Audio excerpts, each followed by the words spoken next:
Bienvenue sur la chaîne de Miguel Bestil, Miguel Bousquet, chef créateur du contenu.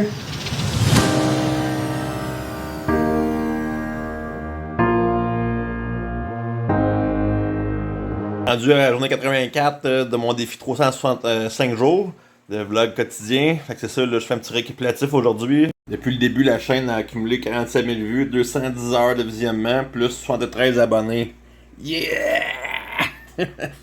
C'est ça, on va aller sur la route, on va aller dans le coin de Saint-Mathias, aller voir un sous-traitant, quelqu'un qui fait de la découpe numérique pour pouvoir faire la coupe de ça. Dans le fond, là, le but de tout ça, c'est pas de me sauver de l'ouvrage en partie, oui, mais c'est ça, la sous-traitance, ça me permet aussi d'augmenter ma production sans être obligé d'avoir des employés qui travaillent pour moi et d'avoir trop de liabilité. Fait que là, j'essaie de me créer des partenaires comme ça de production pour être capable de produire un peu plus que moi tout seul, puis de capable d'avoir des meilleurs prix aussi, là, parce que si c'est fait numériquement parlant, des fois on peut avoir une rapidité qui est là un peu plus, puis les coûts peuvent être moins élevés que moi j'ai fait un par un, avec mes gabarits.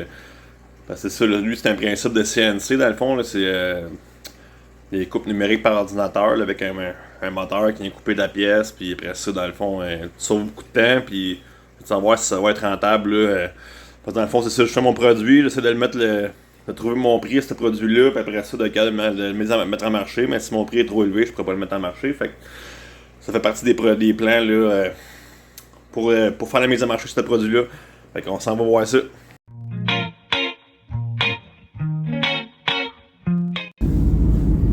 Bon, fait que là, on a rencontré probablement notre futur sous-contractant pour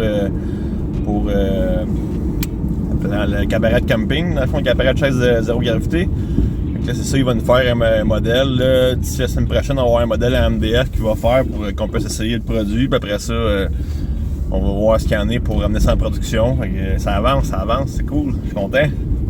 Fait que là, ben c'est ça, là.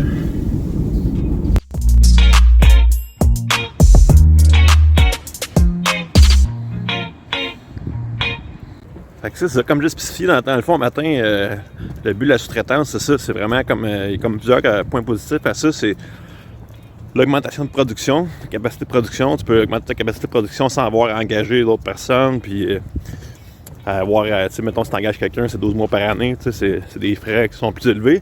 Puis l'autre avantage que ça a aussi, c'est que tu vas chercher une expertise extérieure, fait que tu augmentes ta qualité de produit, dans le fond, sans avoir avoir des formations supplémentaires. C'est comme une expertise que tu prends, que tu peux utiliser. Fait que c'est ça, c'est super intéressant comme avenue. Puis, fait que c'est ça, dans le fond, je vais travailler là-dessus demain. On va aller faire un tour à l'atelier. Je vais prendre les mesures pour avoir les mesures exactes pour que lui puisse faire le premier modèle. Puis après ça, ben, on devrait lancer sa production là. Fait que c'est ça, ben dans le fond, ça va être tout pour aujourd'hui. Puis si vous avez apprécié le contenu d'aujourd'hui, ben n'oubliez pas de mettre un petit pouce en l'air. Puis abonnez-vous. Ce serait le fun que vous puissiez suivre l'aventure au complet. Déjà quasiment rendu à 90 jours, ça s'en vient. Ça avance assez vite. Fait que je vous le dis que je vous aime. Puis attention à vous autres, puis on se voit demain. Bye!